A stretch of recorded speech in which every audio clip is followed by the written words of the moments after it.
McCone, you bloody pirate.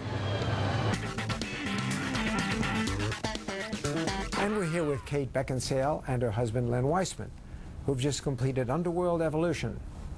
So Len, you're here promoting your film, your new film. Would you be here if you didn't have a new film? I would absolutely be here. I just wouldn't be here. I would be downstairs with like 3 shopping bags. I would be. I'm a big geek with all this stuff, and in fact, last time that we were here, I was stressed out because they had put all of my interviews together so tight that I couldn't run downstairs. So so I made sure that I had some time this time. You think that you have the fan base then coming here, expecting already a following for the, not necessarily yourselves, but the film itself? Do you think That's a complicated question, because you're also asking, are the folks who come here, are they looking to discover things, or do they want to revisit their heroes of the past? The nice thing for us is we've had experience of both now, you know, because the first year that we came, you know, our movie was a vampire werewolf movie that nobody knew anything about, and they were all very sort of concerned about how we would handle that, and what have you got in that we want in, and what haven't you got, and now Underworld is a thing that they really are involved in, and they want to know what's happened to the characters, and so we really have had experience of both. Yeah. So now, Kate, someone who studied Russian literature at New College, Oxford. How did you end up at Comic-Con? Do you feel this is a bit of a plummet? Oh no, not at all. I mean, I think that there's always room for all different types of, of genre of movie and book, and I enjoy Harry Potter, in a totally different way than I enjoy Solzhenitsyn, but it still gives just the same amount of pleasure. It's just a different type of thing. I don't find the same thing with the movies. How do you cope with, both individually as an actress and as a director-producer, with success and failure? You both have had successes, and you both have had some bumps in the road.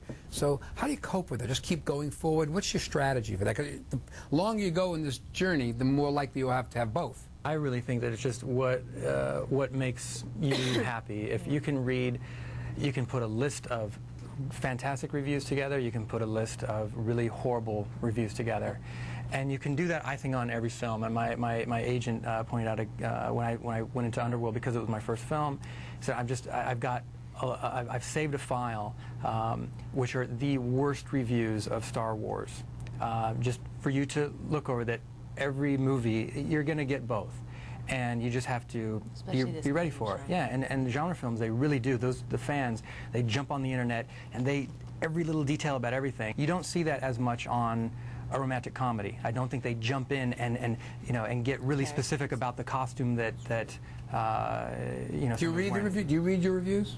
I do, less so than I used to. I think that's the thing. You sort of, it depends what kind of a mood you're in. If you're in the mood to beat yourself up, you can find stuff to help you do that, and if you're in a mood to feel kind of pretty good about yourself, you can also interpret everything that way.